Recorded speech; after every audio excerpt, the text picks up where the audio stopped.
राधा सिस्टरवर तुम्हा सगळ्यांचे खूप खूप मनापासून स्वागत. आज मी तुम्हाला जागतिक पुस्तक दिनाच्या हार्दिक शुभेच्छा. आज आहे 23 एप्रिल म्हणजेच जागतिक पुस्तक दिन. माझी एक वर्गातली मुलगी आहे रुद्राणी. तिने मला ही भेट म्हणून पुस्तकं दिली आहेत वाढदिवसामध्ये.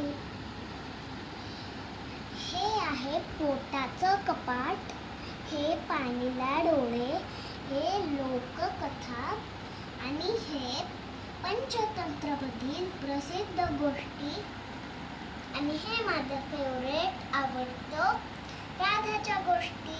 तर त्याच्यामधलं आज मी तुम्हाला मीनाई हे पुस्तक वाचून दाखवणार आहे. चला तर मग सुरुवात करूयात.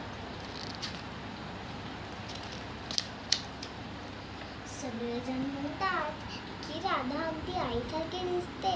राधाला हे खूप आवडतं कारण आई म्हणजे मीनाई तिला खूप आवडते.